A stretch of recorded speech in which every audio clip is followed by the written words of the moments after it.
الحمد لله والصلاة والسلام على رسول الله سبحانك لا علم لنا إلا ما علمتنا إنك أنت العليم الحكيم ولا فهم لنا إلا ما فهمتنا إنك أنت الجواد الكريم. Le cours de psychothérapie. La psychothérapie est un élément important dans le centre de Ruqya. Alors, qu'est-ce que c'est que la psychothérapie? C'est une technique mentale qui permet de soulager les personnes des souffrances qu'elle a vécues. Quand on vit quelque chose de douloureux, ça marque la personne. Ça marque la personne, ça lui fait faire des réactions négatives et des réactions anormales, des réactions réactives justement, qui ne sont pas réfléchies vis-à-vis des situations. Bon, pour prendre des exemples simples, si tu as été mordu par un chien, après tu as peur des chiens. Si tu as fait un accident, après tu as peur de la vitesse. Si une fille a été agressée sexuellement, après elle ne se sent pas à l'aise pour le mariage ou pour des rapports sexuels. Donc, il y a une méthode donc simple pour évacuer ces souffrances de la personne, c'est la psychothérapie. Alors, des fois, la relation entre le malaise de la personne et la chose qu'elle a vécue est évidente. Ça veut dire que tu sais très bien que depuis que tu as fait cette chute ou cet accident ou quelqu'un est mort ou quelque chose, que quelque chose a changé en toi, tu n'es plus serein, tu n'es plus normal face à cette situation. Donc tu sais très bien que à partir de cet événement-là, il y a eu un effet sur toi qui donne ce résultat. Des fois, l'effet n'est pas facile à constater. Quelqu'un a eu une enfance difficile, a été maltraité sur une longue période, après il n'a plus de personnalité, il n'arrive plus à s'affirmer, il est excessivement timide ou il n'arrive plus à avoir plaisir dans rien. En tout cas, ça peut avoir des effets très divers sur la personne. Donc, quel est le lien entre la psychothérapie et la ruqya? Pourquoi s'intéresser à ça dans la ruqya?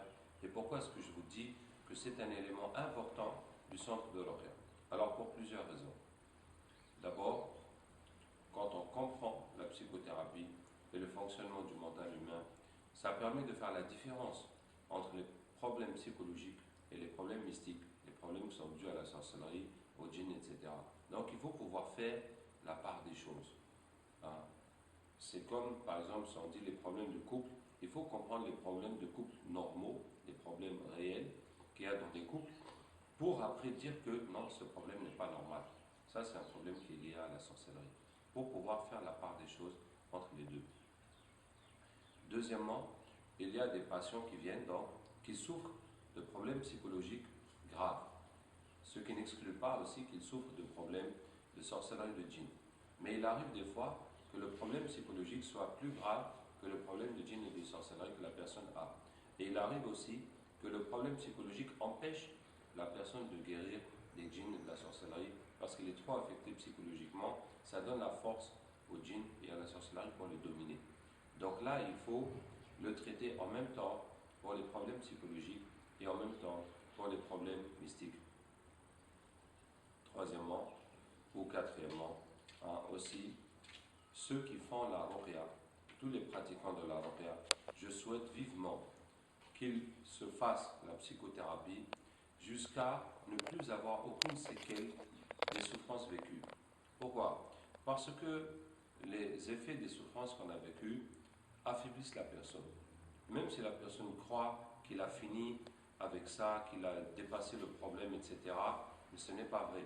C'est toujours là et ça constitue toujours un handicap chez la personne et ça permet aux djinns et à la sorcellerie, en tout cas ça leur donne une base pour influencer la personne.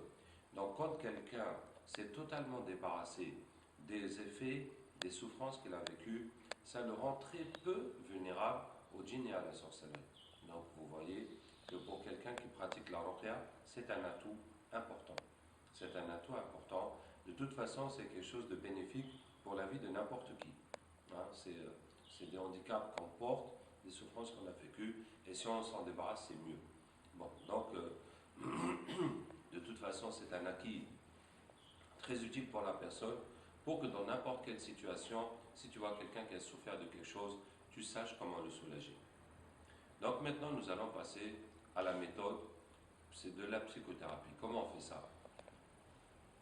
Alors, la base, le fondement de la méthode, c'est de raconter les choses qu'on a vécues, les choses douloureuses pour se soulager. Donc c'est quelque chose de connu depuis toujours, que quand on raconte ses problèmes, on se soulage. Mais là, c'est fait d'une façon plus technique. C'est fait d'une façon technique. Alors, ça se fait à deux, on s'assoit en face de la personne et on va lui faire raconter, hein, je te dis, bon, est-ce que tu vois quelque chose qui t'a fait mal dans ta vie? Tu me dis oui. Je te dis alors ferme les yeux. Et tu vas raconter comme si tu le vis, en imaginant la scène, comme si tu es dedans, comme si tu es en train de vivre l'événement. Donc tu racontes ce qui s'est passé. Hein, tu racontes au temps présent comme si tu es en train de le vivre. Et je vais t'écouter et je vais t'aider à raconter, hein, éventuellement te poser des questions, mais surtout te faire répéter la chose douloureuse. Là où tu arrives à la partie qui fait mal, je vais te dire répète, et tu vas répéter la même phrase, tu répètes, tu répètes, tu répètes, pour que toutes les douleurs s'évacuent. Et après, on continue. Bon, je vais vous donner un exemple. Bon, la souffrance la plus dure que j'ai eu à affronter en psychothérapie, c'est une dame qui a vu sa mère mourir devant elle.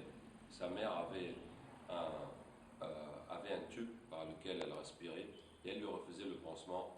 Et à un moment, elle lui a enlevé le pansement et sa veine s'est déchirée et tout le sang est sorti. Et elle est morte comme ça devant elle sans qu'elle ne puisse rien y faire, comme si elle avait égorgé sa maman. Donc vous pouvez imaginer combien c'est traumatisant. Donc je lui dis raconte, elle ferme les yeux, elle raconte.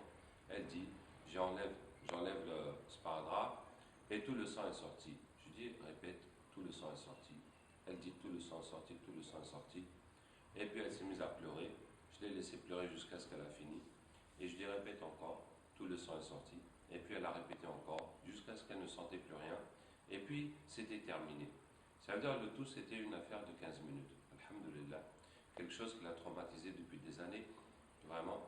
Et bien c'est parti comme ça en 15 minutes. Alors c'est très simple et c'est très facile et c'est très efficace à faire. Et bon, il y a énormément de cas. Donc il y a les cas simples où on sait quel est le problème. Bon, on sait aussi les conséquences du problème. Donc on fait répéter à la personne le problème jusqu'à ce que ce soit fini. Bon, si on a fini de parler d'un événement, on va dire à la personne, est-ce que tu te rappelles autre chose qui t'a fait mal dans ta vie? Et la personne, bon, va se rappeler autre chose et puis on reprend autre chose jusqu'à ce qu'on finisse. Alors, on fait des séances au maximum de 2 heures de temps. On ne dépasse pas 2 heures de temps parce que sinon ça va fatiguer le cerveau. Pour faire ça, il faut être en bonne forme, c'est-à-dire il faut avoir bien mangé et bien dormi, pas être dans un sommeil, dans un état de fatigue excessif, pour que le cerveau puisse bien vider. Quand l'événement est complexe, on prend partie par partie. Ça veut dire, bon, la personne, par exemple, a été... bon, par exemple, il y a la maladie de son père. Donc, quand il a été à l'hôpital, quand il a quand le médecin a dit ça, quand après, on lui a téléphoné, on lui a dit qu'il est mort, etc. Donc, à chaque fois, il y a une souffrance. Donc, à chaque étape, à chaque incident où il y a une souffrance, on va faire répéter jusqu'à ce que ce soit évacué et puis que ça passe. Alors, comment on sait que la souffrance est évacuée? D'abord, la personne passe par des états mentaux négatifs, un état de déprime, de tristesse, d'apathie, de tristesse, d'apathie, de tristesse, de colère, de peur, pardon. Donc, l'état d'apathie, l'état de peur, l'état de tristesse, l'état de colère, l'état d'ennui. Donc, c'est les 5 états négatifs et ça passe dans cet ordre. Ça veut dire que le pire de tout, c'est l'apathie, et après la peur, et après la tristesse, et après la colère, et après l'ennui. Donc, quand on fait répéter à la personne, il va passer par des états négatifs jusqu'à ce qu'il n'y en a plus et qu'il se sente bien. Deuxièmement, jusqu'à ce que les images disparaissent. Il va regarder les images jusqu'à ce qu'il n'y a plus d'images qui viennent. Et jusqu'à ce que les informations finissent. Ça veut dire quand il raconte, il va se rappeler autre chose, il va se rappeler autre chose, il va se rappeler autre chose, jusqu'à ce qu'il n'y a plus de nouvelles informations. À ce moment-là, c'est fini. C'est là qu'il n'y a plus rien à sortir de cet événement, c'est vidé. Et donc on passe à la suivante. On continue comme ça. Alors il y a quelques cas techniques. Maintenant on rentre dans des cas particuliers où il faut avoir des solutions. D'abord, quand on fait répéter à la personne et que la douleur persiste, pourtant les images disparaissent et les informations s'arrêtent, mais la douleur qu'il ressent de l'événement persiste. Ça veut dire qu'il y a un événement antérieur qui est avant cela et où il y a eu la même douleur. Où il y a eu la même douleur, donc par exemple si on tombe sur la tête, ou bien si quelqu'un t'humilie, bon, c'est quelque chose qui peut se passer plusieurs fois. Donc on va remonter à la précédente, à la précédente, à la précédente, jusqu'à ce qu'on arrive à la toute première et que ce soit fini. Donc si on voit qu'on est arrivé à une situation de patinage, ça veut dire que ça ne bouge plus. La douleur est là, il n'y a plus d'informations, il n'y a plus d'images, mais il n'en reste plus que la douleur. Ça veut dire qu'il y a un événement antérieur. Donc on va demander à la personne, est-ce qu'il s'est passé un incident similaire avant celui-là? Et le mental va chercher l'autre information précédente et on va passer comme ça de problème en problème, chaque fois on va vider. Bon, ça se peut que ce soit une chaîne de 2, mais ça se peut que ce soit beaucoup, jusqu'à ce qu'on remonte à la toute précédente. Autre cas particulier, quand la personne a trop mal pour raconter. On lui dit raconte, il dit ça me fait trop mal. Alors on lui dit répète, ça me fait trop mal. Il va répéter ça me fait trop mal, ça me fait trop mal. Juste le fait de dire ça me fait trop mal, ça va dégager une certaine douleur, jusqu'à ce qu'il soit prêt à raconter. Ou bien il va dire je ne veux pas en parler. Donc je lui dis regarde tout ce qui s'est passé et répète je ne veux pas en parler. Il va répéter je ne veux pas en parler jusqu'à ce qu'il soit prêt à en parler. Un autre cas particulier, c'est quand la personne ne se souvient pas. Il ne se souvient pas ce qui s'est passé. Donc s'il ne se souvient pas ce qui s'est passé, on va prendre le lien qui nous relie à l'événement. Par exemple, il a mal, ou bien chaque fois que la nuit tombe, il a peur. Quelque chose, bon, on va prendre le problème, par exemple, s'il a peur la nuit, on lui dit, et puis il ne sait pas pourquoi, il ne sait pas depuis quand. Bon, ça peut être des choses dans l'enfance, en bas âge, mais donc on va lui dire, ferme les yeux, regarde la nuit, répète, j'ai peur, j'ai peur, j'ai peur. Jusqu'à ce que tu trouves l'événement où tu as eu vraiment peur pour la première fois, en tout cas un événement où vraiment il s'est passé quelque chose qui t'a fait peur. Et comme ça, on va réussir à résoudre le problème, Inch'Allah. Donc, c'est extrêmement étonnant comment on va retrouver à travers la psychothérapie des événements de l'enfance la plus basse. J'ai eu une patiente qui m'a dit que en faisant la psychothérapie, elle s'est vue bébé avec son bracelet de maternité. Avec son bracelet de maternité, et sa maman essayait de l'étouffer avec l'oreiller. Sa maman essayait de la tuer. Bon, voilà, ça a été marqué, en tout cas, ça a été enregistré dans le mental de la personne alors qu'elle était tout bébé. Et puis, voilà, il a fallu la psychothérapie pour le ressortir. J'ai eu le cas aussi d'un patient qui a été hypnotisé. On a fait des expériences sur lui et après on lui a dit tu vas plus. En tout cas lui il se rappelait plus. Il a raconté jusqu'à ce qu'il dit on était arrivé devant une porte et il dit et puis je me rappelle plus. Je lui dis alors répète je me rappelle plus et alors il répète je me rappelle plus, je me rappelle plus, je me rappelle plus jusqu'à ce qu'il commence à dire tu te rappelleras plus, tu te rappelleras plus, tu te rappelleras plus quoi qu'il arrive, quoi qu'on te dise, quoi qu'il va se passer, tu vas jamais te rappeler ce qui s'est passé ici, blablabla. Bla. Et c'était tout un programme d'hypnose qu'on lui avait fait pour qu'il ne puisse pas se rappeler cette partie de sa mémoire. Et donc quand on a traversé ces voiles d'hypnose, et ben, il s'est rappelé et la porte s'est ouverte, on est rentré et puis on a vu tout ce qui s'est passé à l'intérieur. Donc voici des techniques donc, pour des cas particuliers. Alors maintenant, la pratique, Inch'Allah, on va se mettre par deux. Chaque deux personnes vont faire ensemble, l'un après l'autre, donc c'est juste pour essayer. Donc rappelle-toi quelque chose est-ce que tu te rappelles quelque chose qui t'a fait mal, donc tu fermes les yeux, on le fait raconter. Donc celui qui écoute, il est là pour écouter, il n'est pas là pour parler, seulement pour l'aider à raconter. Alors quand on écoute la personne, on ne porte jamais de jugement. On ne va jamais lui dire c'est bien ou c'est pas bien ce que tu as fait, ou tu aurais dû faire comme ça. On ne rentre pas dans une discussion. Ce qui nous intéresse, c'est de localiser la douleur, la phrase qui exprime la douleur, on lui fait répéter cette phrase jusqu'à ce que la douleur soit finie, et puis c'est tout. Hein? Et même après la psychothérapie, il ne faut pas discuter des événements dont on a parlé avec son patient. On laisse ça, c'est fini, on oublie ça. Et alhamdoulilah, dans la psychothérapie, on est toujours gagnant parce que, quelle que soit la douleur et les pleurs et l'angoisse de la personne, etc., ça va tout partir. Inch'Allah, ça va tout partir et la personne va se sentir bien. Donc, ne soyez pas déstabilisés. Si vous voyez qu'il pleure et tout ça, préparez juste un paquet de mouchoirs pour que s'il pleure, vous lui donnez les mouchoirs, les mouchoirs, les mouchoirs. Voilà. Qu'Allah nous aide. Donc, quand on a fini de faire, après, on va nous faire. Donc, pour les patients, on met dans la fiche de consultation psychothérapie. Donc, on fait la psychothérapie après avoir fait la lecture, donner les explications du traitement.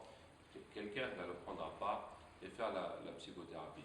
Bon, des fois, on va donner la psychothérapie à faire après un premier traitement. C'est-à-dire que la personne a quand même trop de problèmes de djinn, de sorcellerie, et ça va perturber la psychothérapie. Alors la psychothérapie ne peut pas marcher sur des problèmes de sorcellerie. Par exemple, si quelqu'un, on lui a fait de la sorcellerie au cimetière, et ça fait qu'il est triste.